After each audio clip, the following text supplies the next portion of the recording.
देखिए, आज जो है एक बैठक जहाँ राशन डीलरों के साथ में थी, उनके संगठन के साथ में थी। एक बैठक और आहूत थी 4 बजे की, जिसमें हमारे जो राइस मिलर हैं, उनका एक लॉजिक विषय था कि उनको जो मंडी शुल्क है, वो मंडी शुल्क उनसे 0.5% अधिक लिया जा रहा है और जबकि 2% ही शुल्क भारत सरकार इस समय धान खरीद में शुल्क जो है वो निर्धारित की गई है। तो मंडी के द्वारा जो है 2.5% लिया जाना एक प्रकार से राइस मिलर का शोषण है। इस प्रकार की बात उनके द्वारा मेरे संज्ञान में लाया गया था, जिसको लेकर आज मैंने वित्त के अधिकारियों को आज की बैठक में, साथ ही हमारे जो कृषि सचिव हैं उनको इस बैठक में आज आमंत्रित किया था। लेकिन दुर्भाग्यवश आज देखने को मिला है कि हमारे संबंधित अधिकारी आज इस बैठक में किन्हीं कारणों से यहाँ पर इस बैठक में नहीं आ पाए हैं, जिसको लेकर मैंने अपनी नाराजगी मुख्यमंत्री कार्यालय को भी बताया है, जिसको लेकर मैंने अपनी नाराजगी चीफ सेक्रेटरी को भी बताया है, क्योंकि इस बैठक को करने से पहले पूर्व में इन संबंधित विभागों के अधिकारियों के साथ में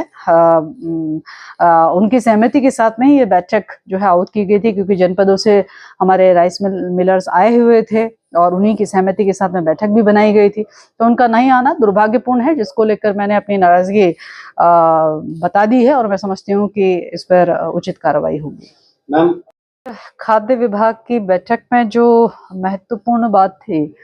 वो हमारे प्रदेश भर के जो हमारे राशन डीलर हैं उनकी कई सारी समस्याएं थी और उन समस्याओं को देखते हुए आज की बैठक आहूत की गई थी। राशन डीलरों के संगठनों के सभी पदाधिकारी वहां पर मौजूद रहे। 13 जनपदों के सभी पदाधिकारियों का प्रतिनिधित्व रहा। जनपद से हमारे डीएसओज जुड़े रहे और इस बैठक में राशन डीलरों का जो लाभांश और भाड़ा के संदर्भ में उनके भुगतान न होने के विषय को संज्ञान में लिया गया है,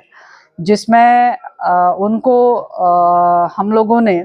जून माह तक का भाड़ा हम लोगों ने उनको दे दिया है और सितंबर माह तक का हमने उनको लाभांश दे दिया है। शेष की प्रक्रिया गतिमान है और चूंकि हम सब लोग जानते हैं कि यह बजट जो है वो भारत सरकार के द्वारा हम सबको मिलता है, तो भारत सरकार की तरफ से भी अभी 1-2 दिनों में बजट आने की पूरी संभावना है। जैसे ही हमको बजट प्राप्त होगा तो ये हमारे राशन डीलरों के संगठनों को भी ये बता दिया गया है, त्वरित भुगतान होगा। इसके साथ ही एक कोविड पीरियड के समय उनका कुछ भुगतान नहीं हो पाया था, उसके लिए भी भारत सरकार से हम लोगों ने अनुरोध किया है। संभवतः वह भुगतान भी जो कोविड पीरियड के दौरान में जो लाभांश का भुगतान है वो भी जो है बहुत जल्द उनको मिलने वाला है। इस प्रकार से भारत सरकार में लगातार वार्ता भी चली है, उनकी ओर से सहमति भी आई है। इसके अतिरिक्त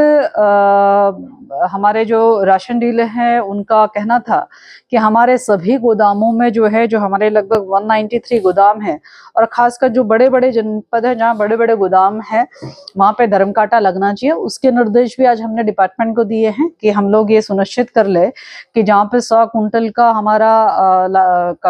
धर्म कांटा लगना है, कहीं पहाड़ पर हमारे को 10 कुंटल का लगाना है, इसका परीक्षण कर ले। उसके अनुसार जो है हम 31 मार्च तक हम जो है धर्म कांटा अपने गोदामों में लगाना सुनिश्चित करें, ये सख्ताई से निर्देश दिया है, ताकि किसी तरीके से घटतोली का शिकार हमारा लाभार्थी या हमारा राशन डीलर को दिक्कत खड़ी ना हो, ये भी आज स्पष्ट कर दिया है।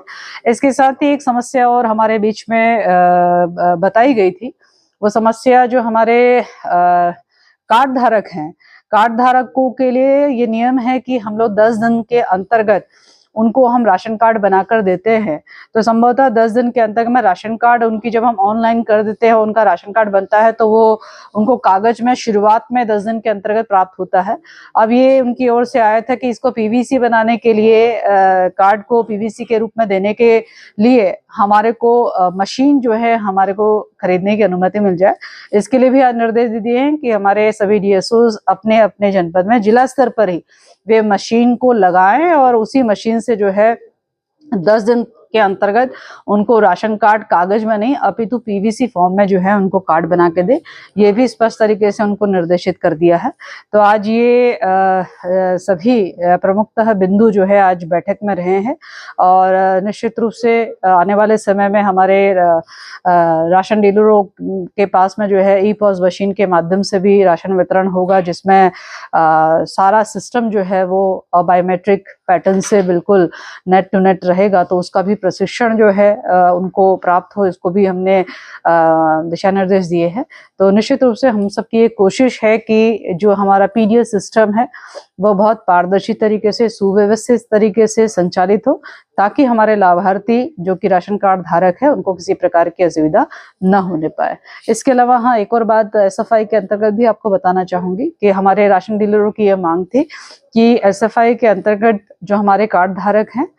उसके अंतर्गत उनका कहना था कि चूंकि उसकी धनराशि जो है 11 किलो या 13 किलो की जो है वो राशन मिलता है और जो पैसा जो है वो मात्र शायद 11 रुपए इस प्रकार का है, तो उसको थोड़ा सा धनराशि बढ़ा दी जाए और उसमें जो हमारे को लाभांश है उसको बढ़ाया जाए। तो संभवतः हमने एसएफआई का जो लाभांश है वो हम लोग बढ़ाने का प्रस्ताव